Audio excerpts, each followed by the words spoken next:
Hello and thanks for joining us for a new series here on PBS SoCal, Sustaining California. I'm David Nazar.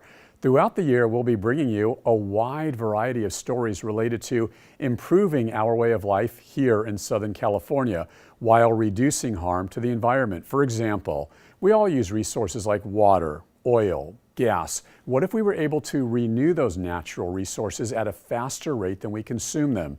At its most basic, sustainability is about creating a world where we are responsible for our actions and we all prosper, but not at the expense of future generations. We'll be reporting on some controversial issues that we'll dissect from all angles and let you be the judge. We'll be talking with staunch environmentalists, pro-business interests, climate change scientists, corporate America, liberals, conservatives. Everyone gets a say on what they believe is the best way to create a sustainable California. And that brings us to our first story. A Culver City councilwoman is waging war on the oil industry. She's on a personal crusade to make sure there is no fracking or intense oil drilling in her city. She's worried about sustaining a healthy environment and the future of her 40,000 residents. Culver City, California, this iconic SoCal community, founded on the movie industry 100 years ago, sits nestled in the heart of Los Angeles County, Hollywood to the north, LA International Airport to the south, the Pacific Ocean to the west. Next door to Culver City sits the nearly 100-year-old Inglewood oil field. This 1,000-acre oil field is the largest urban oil field in the U.S., with its 1,700 oil wells, 500 of which are currently active. 10% of the Inglewood oil field is located directly in Culver City. The Inglewood oil field is unlike any other in the nation. It is smack dab in the middle of Los Angeles County, which is the most populated county in the country. Homes, parks, and schools surround the field. At close inspection, you can see how some of the oil wells literally sit in the backyards of people's homes. Megan Sally Wells is a Culver City Council member and former mayor. There are 1 million people within a 5 square mile radius of this field. The type of drilling that is happening today, thanks to technology, is much more intensive than what we've seen in the past. Sally Wells says she's concerned that the Inglewood oil field is destroying the environment and posing a serious danger to her 40,000 Culver City residents. She questions whether the field is polluting the air, poisoning the water, contaminating the soil, compromising people's health. Sally Wells says back in 2006, toxic gas fumes emanating from the field got into the air, leading some residents to evacuate their homes. And in 2011 and 2013, there were fires at the oil field. Then there are documented reports she showed us about the hydraulic fracturing or fracking here in past years. Fracking is a high-pressure technique used to drill for oil and natural gas from rock that is not easy to reach.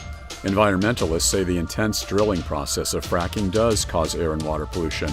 They also claim fracking increases the potential for oil spills and could even cause earthquakes. The most dangerous fault line is the Newport-Inglewood fault line, which is capable of causing a 7.4 magnitude earthquake. That was the fault line that goes right in the heart of the Inglewood oil field.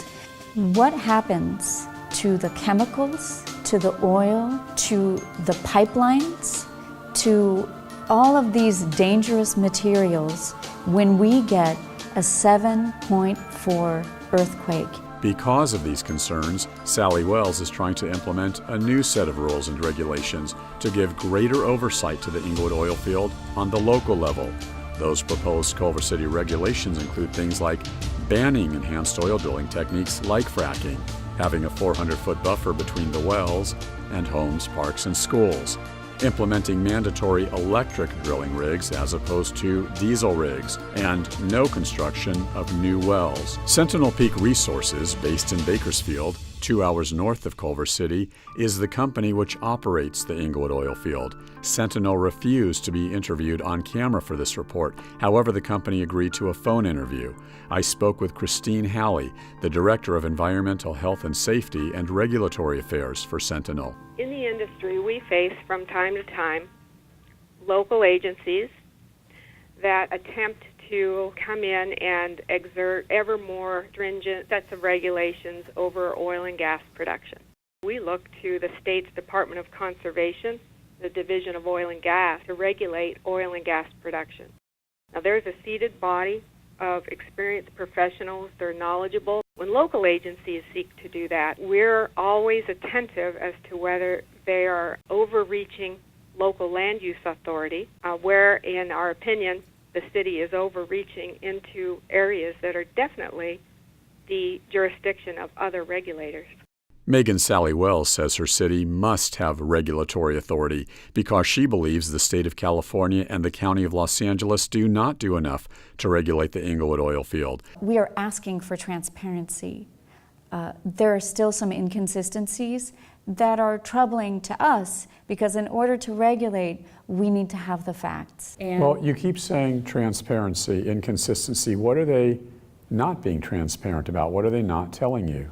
There could be drilling, slant drilling under our homes with consequences that we're not sure that they're safe. And we keep asking the oil company to tell us, hey, what are your plans? And where are you currently drilling underground? That's where we're running into difficulties. So I find the remark of lack of information availability to be kind of curious. It's quite remarkable. There's an amazing amount of information that one can get regarding what the operations in the setting is, and Inglewood is no exception to that. Dave Quast is the California Director of Energy in Depth, which is part of the Independent Petroleum Association of America. Quast represents the oil industry.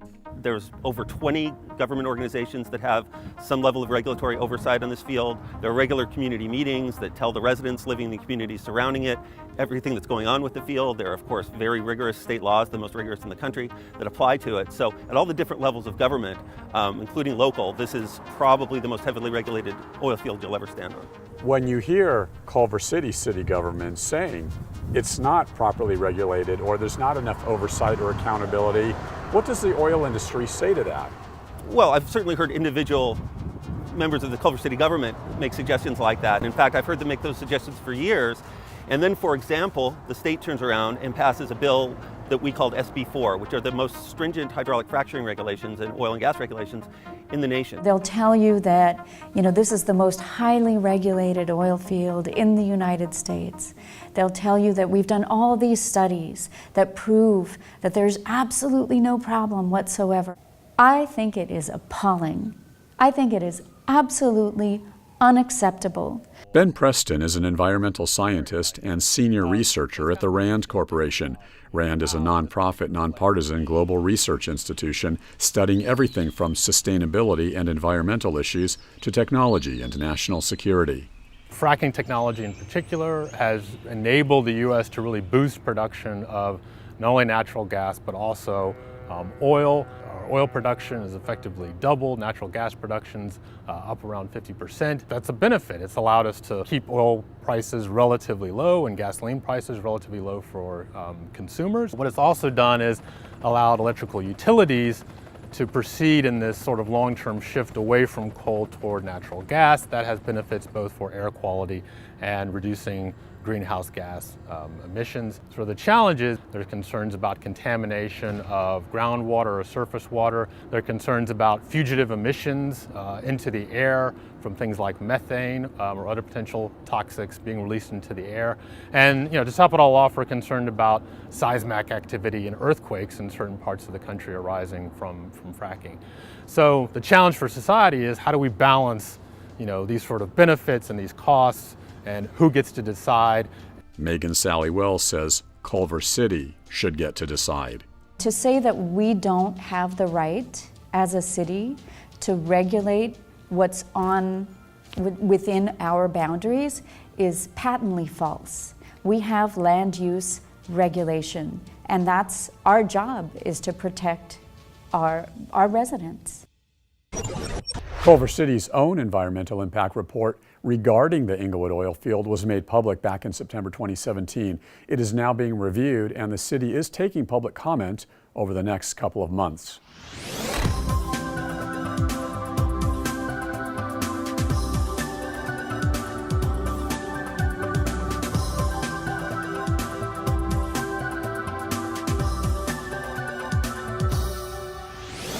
Over a year ago, California officials finally ended their drought state of emergency that had put severe water restrictions in place. Now, with the fear of another drought upon us, a private company says it wants to drought-proof the Southland. The plan is to turn ocean water into drinking water and then sell that water to local agencies. However, it's not that simple. The process of desalination is mired in controversy. Water is to California what oxygen is to humans. The state could not exist without it. So when a private company called Poseidon Water decided to build a desalination plant in the city of Carlsbad in San Diego County 20 years ago, they were onto something. Desalination is a process of turning salty ocean water into drinking water, using what's called reverse osmosis. The water can then be put in city pipes as tap water. This is basically the same system used to create some bottled water you get at your local store. And desal is used all over the world in places like Israel, Australia, and South America, and now here in Carlsbad. In 2012, construction began on this billion-dollar project. 3 years later, it was completed. Today, the Carlsbad desalination plant has already produced over 25 billion gallons of drinking water. It's the largest seawater desalination plant in the Western Hemisphere. It's capable of producing 50 million gallons per day of drinking water from the Pacific Ocean. That's enough water for about 400,000 people. Poseidon has plans for another billion-dollar desal project, this one in Orange County's famed Surf City, USA, Huntington Beach. Poseidon wants to build next to this old steam generating plant on Pacific Coast Highway, just south of the iconic Huntington Beach Pier. So in Huntington Beach, we're in the final phase of the permitting process. We anticipate that we'll successfully obtain all the permits that we need to build the facility by the end of 2018.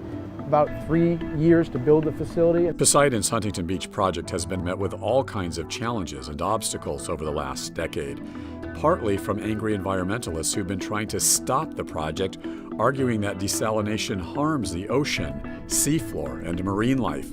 The company says their design includes using pipes fitted with mesh screens a width of a dime or credit card to bring in the water and keep the sea life out so nothing gets harmed. However, environmentalists like former Huntington Beach Mayor Debbie Cook are concerned about things like all the fish larvae and fish eggs that are going to be killed when the water is extracted through the screens. Well, a credit card is pretty thick still when you're considering the kind of marine life we're talking about, the phytoplankton, the plankton, the larvae, all of that.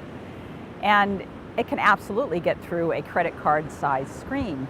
Remember, the reverse osmosis membrane is a death chamber for all marine life. It kills everything that gets sucked in. Cook and many other critics are also angry because they say desal is the most energy-intensive way to produce water. Most people think we need to conserve energy because producing energy puts a lot of carbon in the atmosphere, of which the ocean is the biggest sink.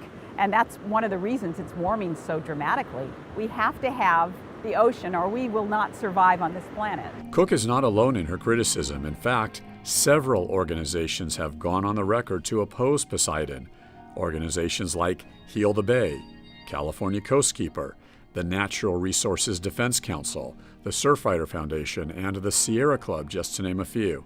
And yet, with all that said, one of the nation's most staunch environmentalists is doing everything she can to promote the new Huntington Beach desal project for Poseidon. Former Democrat Senator Barbara Boxer of California has been called the most liberal environmentalist the U.S. Senate has ever seen.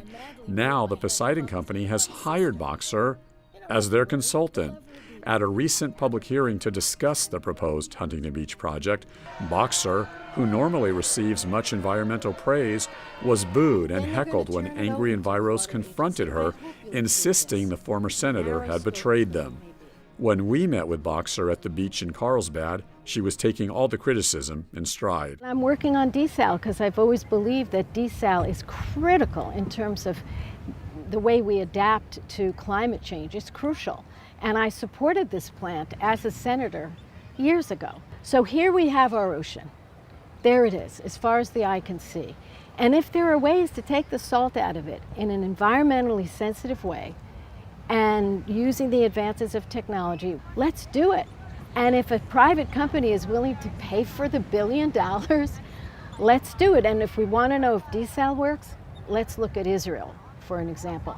And let's look right in Carlsbad, for example, where we're seeing millions of gallons a day of drinkable water. When I heard you talk about water solutions, desal was always at the bottom of the list. If I recall, you would always talk about water conservation, water replenishment, recycling, and then it was desal. No, you're wrong. If you look back at my record, it was in the bills that I wrote. Just because I may have said it fourth doesn't mean it wasn't as important as one or two. But obviously, it's all the above. You've got to do conservation. If we could conserve our way out of this, that would be great. We can't. You've spent 40 years in public political life, 24 in the United States Senate. You have been a true champion with tremendous conviction about the environment. However, now you've also heard your critics saying you're a shill for Poseidon or you're sort of a sellout. I've never heard anyone call me a sellout. Anyone who knows me knows that I've been for desal for many, many, many years. Not everyone in Orange County believes former Senator Boxer. Pierre Swan has spent nearly 40 years studying water. Swan is currently a director of the Irvine Ranch Water District Board. He has served on the Metropolitan Water District Board in Los Angeles, which is one of the largest districts in the entire world. Irvine Ranch is one of the agencies within the Orange County Water District to whom Poseidon intends to sell water from its proposed Huntington Beach desal plant. So IRWD does not need the Poseidon plan. We have probably the most reliable water supply in Orange County. If you don't need it, you don't want it. That's right. It should be a choice program. Those who want it, get it. Those who don't want it, don't get it. Swan's Irvine Ranch Water District serves the city of Irvine, most of the city of Lake Forest, parts of Tustin, Newport Beach, Costa Mesa, the city of Orange, and also parts of unincorporated Orange County. That amounts to about 400,000 residential customers who Swan insists do not want to pay for the added cost of Poseidon's desal water. People could be paying quite a bit more for water if we have to take the Poseidon water, yes. What Poseidon is a program that gives you, water every single day of every single month of every single year for 50 years. So what you have to take that water, it's a take or pay contract. So that water will displace water that's half the cost. We believe, as proven in Carlsbad, that seawater desalination is the right investment. So when you hear the folks at the Irvine Ranch Water District saying, hey, we don't want your water, it's going to be 2, 3, 4 times as much as a normal cost of water, what do you say to that? We disagree. You have to look at the cost of desal over the full life of the contract. We believe the cost of purchasing desalination in lieu of importing water will save the ratepayers in Orange County tens of millions of dollars. It's 3 to 4 times more than imported water, and it's probably 4 or 5 times more than Orange County Water District water. It's much more expensive for something we don't need, and we have better alternatives. The one thing that gets me is some of our opponents say, oh, the water is a little more expensive. Yes, it's a little more expensive. It's not as expensive as they say, by the way. But the fact of the matter is, try buying your bottled water in the grocery store every day. It's a social justice issue. It's an environmental justice issue. For decades, Hollywood has been producing blockbuster films about Martians traveling from outer space to see what life was like here on Earth. Well, just 30 minutes outside of Hollywood sits NASA's Jet Propulsion Laboratory, where for decades, scientists have been trying to find out what life was like outside of Earth. Can outer space eventually sustain human existence in the future? NASA and JPL have launched their latest space mission in the hopes of finding out. T-minus 10, 9, 8, 7, 6, 5, 4, 3, 2, 1. Main engine start, 0. And liftoff of the Atlas V with Curiosity, seeking clues to the planetary puzzle about life on Mars. For the last 20 years, NASA has had a constant robotic presence on Mars, mostly looking for signs of water. The Curiosity rover has been stationed on the red planet for the last 5 years. Now, NASA's Jet Propulsion Laboratory in Pasadena is getting ready for the launch of the next generation rover. It's called Mars 2020. You could say it's the Curiosity rover on steroids. Instead of looking for things like signs of water, NASA is trying to find signs of life.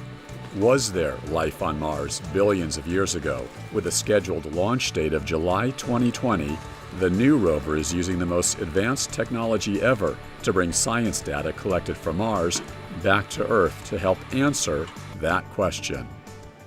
Do you believe, as a scientist, knowing what you do, there was an ancient life on Mars? I believe it's absolutely possible. Ken Williford is a geochemist with JPL and the deputy project scientist for Mars 2020. Williford explains the main objectives of the new rover mission. So we're basically acting as a robotic geologist on the surface of Mars. So we're trying to understand how the rocks we see around us, how the rocks we find were formed, and how they changed over time. The second objective is to do what we call in situ astrobiology, the study of life outside Earth. And we're interested to understand if the planet Mars was ever inhabited. And that's where we start to do something like planetary paleontology. And paleontology on Earth, we might think of as studying dinosaurs. We think of paleontologists as Jurassic Park, running around looking at dinosaur bones and so forth. What we're doing is microbial paleontology. We're studying the potential ancient record of life on Mars and looking at the ancient record of life in the solar system. The third objective is to use the data we collect with our various scientific instruments as we explore our landing site to find the best locations in our landing site that we think have the best hope of preserving signs of ancient life or signs of ancient environmental change on Mars. And we'll go to those locations and we'll sample them. Mars 2020 is kind of like the Indiana Jones of the solar system in search of ancient artifacts. Part of the way NASA scientists plan on doing this is to collect as many rock samples as possible. This is the most challenging robotic development that JPL has ever embarked upon. JPL's Keith Rossetti is part of the team that manages the development of Mars 2020. He explains the rock collection process. This is the test arm and drill that will be mounted onto the Mars 2020 rover. Our drill is the rotary percussive drill. It's like the drill you would use to cut into concrete or a jackhammer here on Earth. It spins and has a hammer that pounds onto it that helps us cut into rock. It collects the sample into a tube that is inside the bit, and the robotic arm brings that back inside the rover, where we then seal it up in a tube and get it ready to come back to Earth. We hope to find signs of past life. We hope to find fossilized remnants of microbes. We hope to find organic molecules, anything that might indicate that there was life in Mars' ancient past. Jim Lewis is helping unlock that ancient past. Lewis is a JPL physicist working on Mars 2020. He is a manager for what's known as MOXIE. MOXIE is a demonstration mission. It's one of the 7 competitively placed instruments on the Mars 2020 rover. What it does is it converts Mars' atmosphere into usable oxygen for humans. Now, why do we need oxygen for humans? We need oxygen for 2 things: for breathing, for humans to breathe, and also we use it as a propellant for rocket fuel. Now, it's a demonstration mission. That means that we're not storing huge amounts of oxygen, we're just demonstrating that we can produce it on Mars. Once we demonstrate that, then we'll send a larger mission to collect many bottles of oxygen for use. And just for clarification, you folks aren't sending a human to Mars, just yet anyway. No, we're nowhere near that. For now, humans on Mars are not the probability. What about the possibility? The more we know about the surface of Mars, the better prepared we are within NASA to send humans to the surface and bring them back safely.